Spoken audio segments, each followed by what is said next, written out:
Hello student. मैं आप लोगों के लिए आज कॉरपोरेट अकाउंट का पूरे बुक का समरी टाइप का एक वीडियो लेकर के आया हूँ जो आप लोगों को एग्ज़ाम में हेल्प करेगा। जैसा कि आप लोग देख चुके हैं, आप लोगों ने जो एग्ज़ाम दिया जीएसटी का, उसमें जिस तरह से क्वेश्चन आया था उस तरह से लग रहा है कि इसमें भी आप लोग का 20-20 नंबर का क्वेश्चन पूछा जाएगा।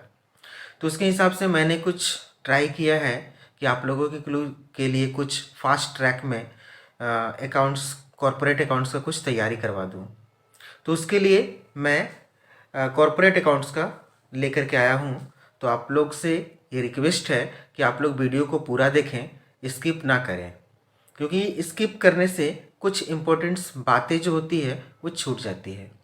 तो इसलिए आप लोग बिना स्किप किए हुए इस वीडियो को देखें, अंत तक देखें, आप लोग के लिए ज़रूर हेल्पफुल होगा। थोड़ा सा पेशेंस रखेंगे स्टूडेंट, क्योंकि स्टूडेंट में ज़्यादातर पेशेंस नहीं रहता है। लोग सोचते हैं कि जल्दी से जल्दी हम लोग सब कुछ कर लें, तो इसलिए आप लोग थोड़ा सा पेशेंस रख करके इसको देखिए। तो सबसे पहला चैप्टर है हमारा अंशों का निर्गमन हरण, यानी कि issue forfeiture and reissue of share.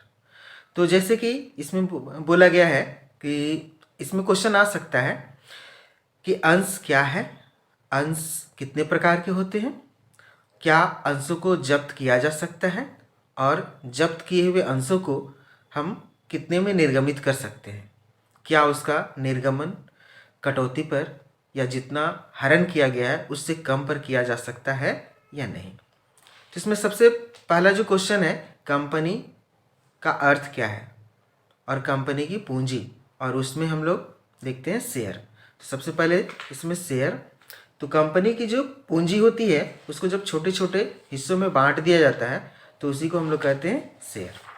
Share दो तरह का होता है, एक इक्विटी शेयर और एक प्रेफरेंस शेयर।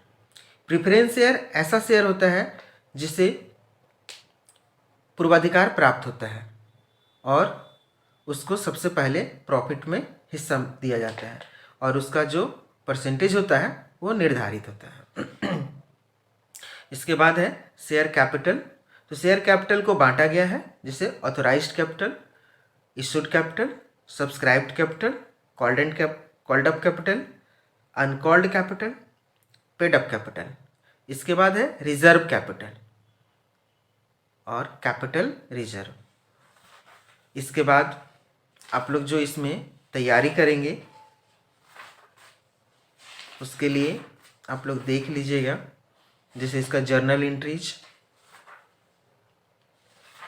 जो क्वेश्चन बनाए हैं आप लोग उसके अनुसार थोड़ा सा रिवीजन भी कर लीजिएगा।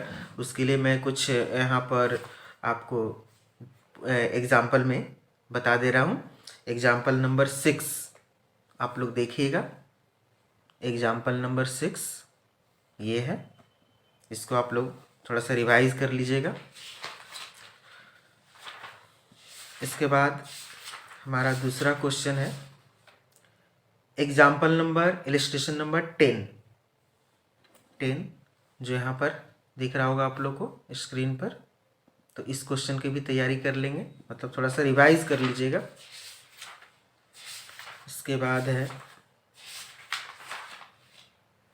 इसके बाद फॉरफीचर ऑफ शेयर का डेफिनेशन ये आप लोग याद कर लीजिएगा। फॉरफीचर यानी कि अंशों का जब्तीकरण किसे कहते हैं, यानी कि इसको शॉर्ट टर्म में ऐसे बता देते हैं कि अगर किसी शेयर होल्डर ने किसी कॉल का पैसा नहीं दिया तो उसे अंतिम चेतावनी दे करके हम लोग उसके अंशों को जब्त कर लेते हैं और जब्त किए हुए अंशों को फिर से री इशू भी किया जा सकता है। तो री इशू करने के लिए हम लोग कौन कौन सा एंट्री करते हैं वो जर्नल एंट्रीज भी आप देख लेंगे, जब्त करने का भी एंट्री देख लेंगे। तो आप लोगों को लिखाया जा चुका है तो आप लोग उसको भी देख लीजिएगा, जब्त करने का, री इशू करने का, उसके बाद ट्रांसफ़र करने का। इसके बाद आप देखेंगे इलस्ट्रेशन नंबर 21, इसका आप लोग रिवीजन कर लीजिएगा। ये है इलस्ट्रेशन नंबर 21। इसके बाद हम लोग आगे देखते हैं।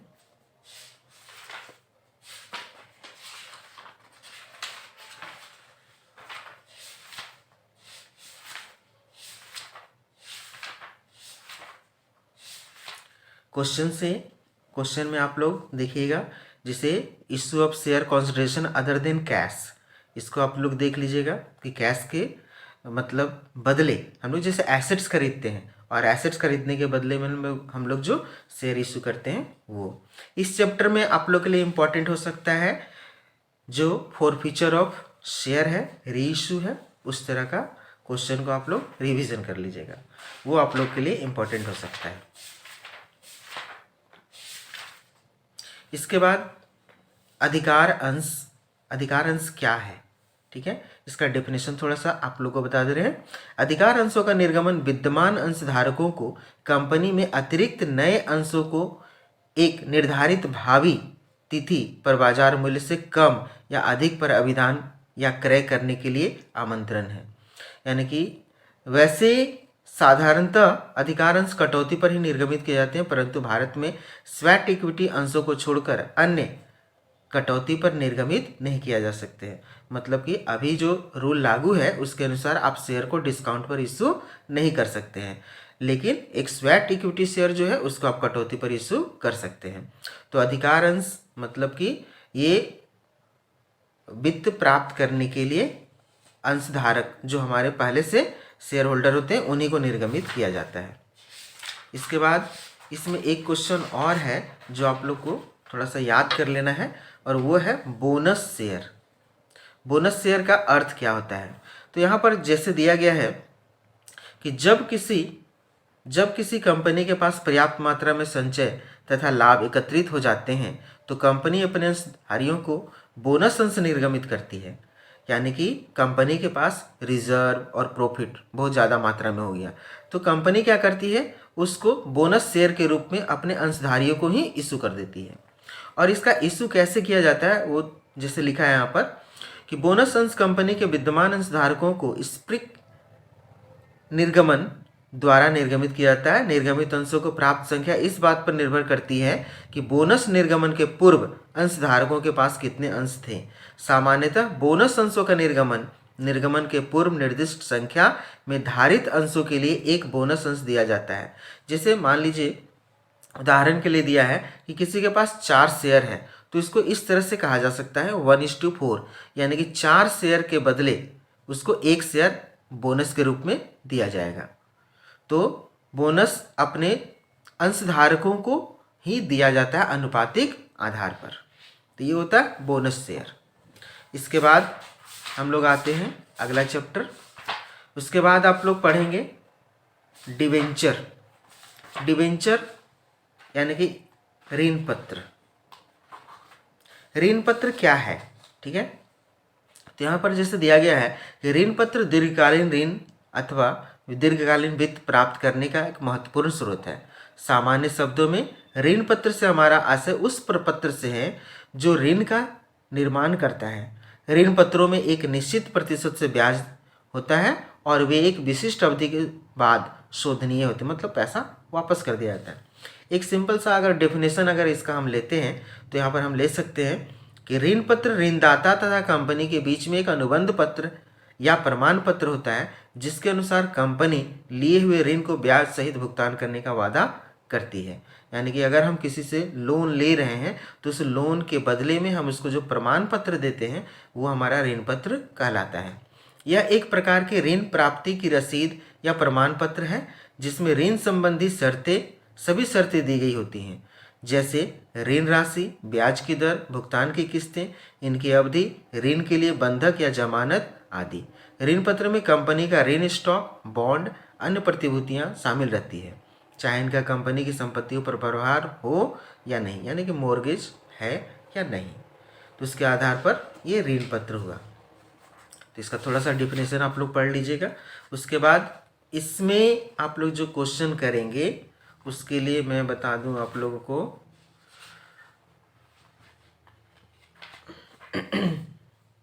ये बिल्कुल ही आपका शेयर के जैसा ही है।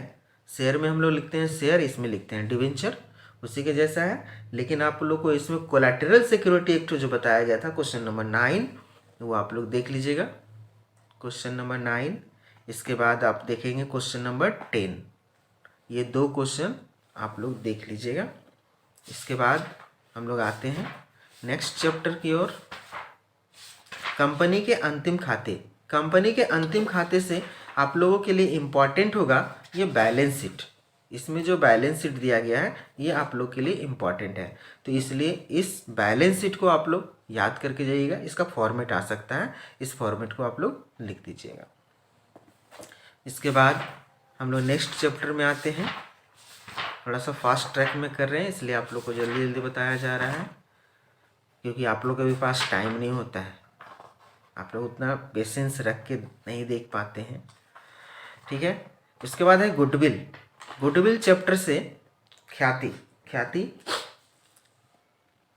ख्याति में यहाँ पर दिया गया है किसी भी कंपनी के प्रसिद्धि, अच्छे नाम, प्रतिष्ठा को हम लोग ख्याति कहते हैं। इसका देखिए यहाँ पर जो स्पाइसर एवं पैगलर के द्वारा कहा गया है कि ख्याति उसे कहते हैं जो व्यवसाय की प्रतिष्ठा, संबंध, उससे प्राप्त अन्य लाभों से उत्पन्न होती है, जिसके कारण व्यवसाय अपने शुद्ध मूर्त संपत्तियों में विनियोजित पूंजी से सामान्य अपेक्षित लाभ से अधिक कमाता है।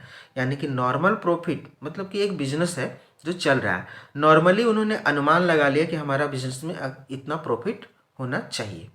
अगर उससे ज़्यादा प्रॉफिट हो जाता है तो वो कहलाता है गुडविल। ठीक है, यानी कि सामान्य प्रॉफिट से वो ज़्यादा कमाती है। इसके बाद दिया गया ख्याति की प्रकृति। तो ख्याति की प्रकृति में कुत्ते की प्रकृति, बिल्ली की प्रकृति, चूहे की प्रकृति और खरगोश की प्रकृति, ये सारा प्रकृति होता है। तो इसको भी आप लोग पढ़ लीजिएगा, थोड़ा थोड़ा रीडिंग डाल लीजिएगा। इसके बाद गुडविल का कैलकुलेशन करने का मैथमेटिक्स यानी कि रूल्स, ख्याति के मूल्यांकन की विधियाँ कौन कौन सी है उसको आप लोग देख लीजिएगा। Average profit method, super profit method, और इसके अंतर्गत हमारा फॉर्मूला है weighted average profit method, capitalisation method. ये सारा मेथड को आप लोग थोड़ा सा देख लीजिएगा और इसका फॉर्मूला याद कर लीजिएगा। चूँकि आप लोग बुक से देख लीजिएगा, इसमें थोड़ा सा अगर सारा फॉर्मूला बताएंगे अभी तो वीडियो और लंबा ज़्यादा हो जाएगा, इसलिए थोड़ा सा शॉर्ट में आप लोग को ये बता दे रहे हैं कि आप लोग को करके क्या जाना है। तो गुडविल में मैथमेटिक्स भी करके जाना है आप लोग को। ठीक है, एक क्वेश्चन देख लीजिएगा, क्वेश्चन नंबर 3, उसके बाद 5,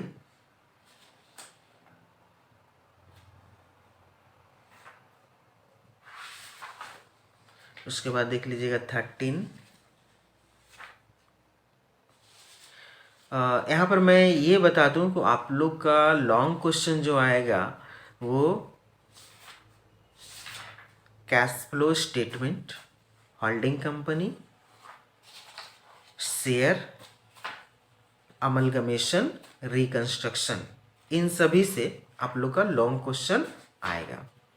उसके बाद आप लोग को मस्ट इम्पॉर्टेंट मेरे हिसाब से जो होना चाहिए वो है कंसाइन, ये अमलगमेशन का ट्रांसफरर और ट्रांसफरी दोनों के बुक में जो जर्नल एंट्रीज दिया गया है वो, तो दोनों के बुक में आप ट्रांसफरर और ट्रांसफरी के बुक में जर्नल एंट्रीज जरूर याद कर लीजिएगा। ठीक है, इसके बाद रिकंस्ट्रक्शन। रिकंस्ट्रक्शन मतलब होता है किसी भी कंपनी का फिर से रिकंस्ट्रक्ट करके उसका नया बैलेंस शीट बनाना, क्योंकि उस बिजनेस में बहुत ज़्यादा लॉस दिखने लगा था तो उस लॉस को हटा दिया गया, तो उसके लिए हम लोग रिकंस्ट्रक्शन का काम करते हैं। और उसमें जो हमारा ओवर वैल्यूएशन ऑफ एसेट्स है, ओवर वैल्यूएशन ऑफ लायबिलिटीज है, उसको हटा दिया जाता है, तो वो मेरा कहलाता है रिकंस्ट्रक्शन। तो आंतरिक पुनर्निर्माण का भी कुछ क्वेश्चन आप लोग देख के जाइएगा, हो सकता है इसका क्वेश्चन आ जाए। इंटरनल रिकंस्ट्रक्शन ही पढ़ना है आप लोग को, इसमें 1, 2, 3, 4, 5 इतना क्वेश्चन देख लेंगे तो आपका सफिशिएंट होगा। कम से कम इतना क्वेश्चन देख लीजिएगा, सफिशिएंट रहेगा। होल्डिंग कंपनी, होल्डिंग कंपनी का एक क्वेश्चन मस्ट है आना, ये आएगा ही लॉन्ग क्वेश्चन में, एकदम आएगा। इसमें जैसे हम लोग निकालते हैं पहले capital profit, revenue profit, minority interest और उसके बाद निकालते हैं कैपिटल रिजर्व या गुडविल। तो आप इसका ज़रूर देख के जाइएगा, और इसमें से एक दो इलस्ट्रेशन मैं बताने जा रहा हूँ जिसका आप रिवीजन कर लीजिएगा।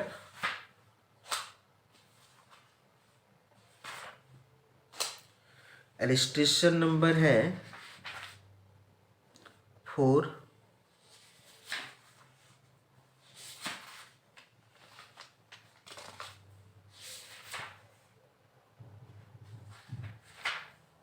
इसके बाद इलस्ट्रेशन नंबर आप लोग देखेंगे 7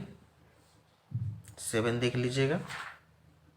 इसके बाद इलस्ट्रेशन नंबर 8, इसको मैं वेरी वेरी इंपॉर्टेंट में ले रहा हूँ, इसलिए आप इसको ज़रूर देख लीजिएगा। Illustration number 8। उसके बाद है illustration number 9, pre acquisition loss, इसको आप देख के जाइएगा। इसके बाद है एक क्वेश्चन,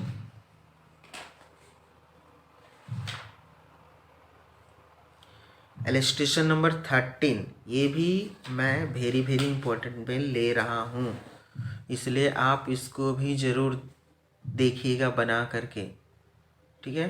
इलस्ट्रेशन नंबर 13 ये वेरी वेरी इंपॉर्टेंट में है, चूँकि इस टाइप का क्वेश्चन पहले भी आ चुका है, इसलिए मैं ये क्वेश्चन दे रहा हूँ आप लोगों को, ठीक है।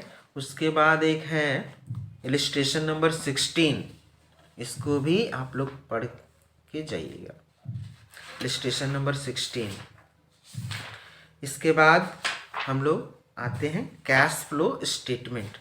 कैश फ्लो स्टेटमेंट में सबसे पहले तो आप क्या करेंगे, तीनों फॉर्मेट, इसका जो फॉर्मेट है cash flow from operating activities, cash flow from investing activities, cash flow from financing activities का, यानी कि तीनों का लॉन्ग एक साथ जो फॉर्मेट है उस फॉर्मेट को ज़रूर देख के जाइएगा। हो सकता है कि आप लोग का ये फॉर्मेट ही आ जाए, बोल देगा वहाँ पे कि इमेजिनरी फिगर के साथ कैश फ्लो स्टेटमेंट का एक फॉर्मेट तैयार करें। और कैश फ्लो स्टेटमेंट क्या है इसको आप लोग याद कर लीजिएगा, कैश फ्लो स्टेटमेंट क्या होता है। तो कैश फ्लो स्टेटमेंट मतलब सिंपल सा इसका है कि कैश का फ्लो देखा जाता है, कितना कैश हमारे पास आ रहा है और कितना कैश हमारे पास से जा रहा है, उसका यानी कि बिजनेस में कितना पैसा आया और कितना पैसा गया, उसके हिसाब से हमारा ट्रांजैक्शन कितना हुआ वो देखा जाता है। जैसे यहाँ लिखा हुआ है रोकड़ प्रवाह विवरण वह विवरण है जो दी हुई अवधि में किसी उपक्रम के रोकड़ के स्रोतों तथा प्रयोगों को प्रदर्शित करता है। यह ऐसा विवरण है जो दो अवधियों के बीच रोकड़ में हुए परिवर्तनों के कारणों की व्याख्या करता है। रोकड़ शब्द से आशय रोकड़ तथा रोकड़ तुल्यों से है। रोकड़ प्रवाह विवरण में उन्हीं मदों को शामिल किया जाता है जो रोकड़ को प्रभावित करता है, इफेक्टेड करता है। इसे वित्तीय स्थिति में हुए परिवर्तनों का विवरण रोकड़ आधार भी कहा जाता है। एक प्रकार से यह एक विशेष अवधि के दौरान रोकड़ की प्राप्तियों तथा भुगतानों का विवरण है, यानी कि कितना रोकड़ आया, रिसिप्ट हुआ, कितना पेमेंट हुआ। रोकड़ प्रवाह के अंतर्गत गैर रोकड़ मदों में से रोकड़ का अंतर्वाह और बहिर्वाह दोनों शामिल हैं। अतः रोकड़ प्रवाह में रोकड़ तथा रोकड़ समतुल्य राशियों के स्रोत तथा उपयोग पर ध्यान दिया जाता है, यानी कि कैश से रिलेटेड जो होगा उसको हम लोग लिखेंगे, कैश से रिलेटेड नहीं होगा तो उसको थोड़ा सा छोड़ देते हैं। इसके बाद आप इसका फॉर्मेट तो जरूर करके जाइएगा, पूरा फॉर्मेट को रट लीजिएगा, चाहे जैसे भी समझ लीजिएगा, लेकिन करके जाइएगा, ठीक है। इसके बाद इसमें भी हम आपको कुछ इम्पॉर्टेंट क्वेश्चन देने जा रहे हैं, इसका आप लोग तैयारी कर लीजिएगा, रिवीजन कर लीजिएगा।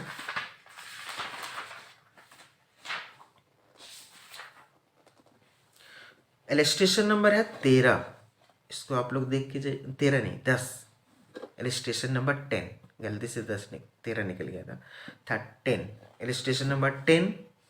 इसके बाद है 12, इलस्ट्रेशन नंबर 12।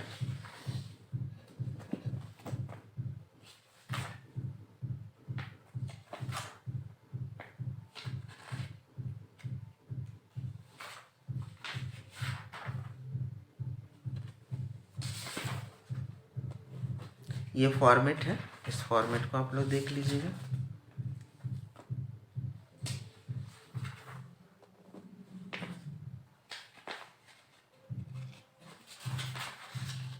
इसके बाद इलस्ट्रेशन नंबर 25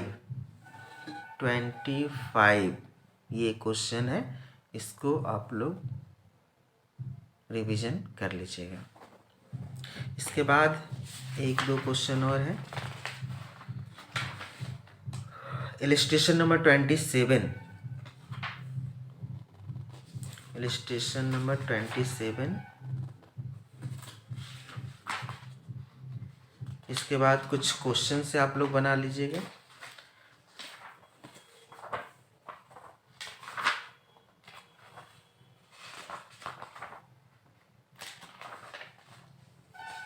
क्वेश्चन में आप लोग जो करेंगे उसके लिए मैं बता दूं, आप लोग यहाँ पर कीजिएगा क्वेश्चन नंबर 9,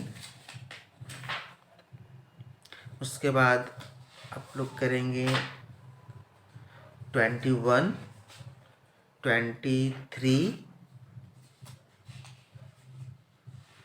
24,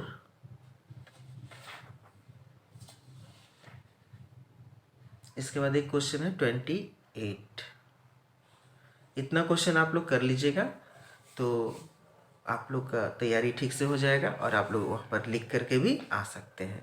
तो आप हमारे साथ वीडियो के अंत तक बने रहें, इसके लिए आप लोग का धन्यवाद।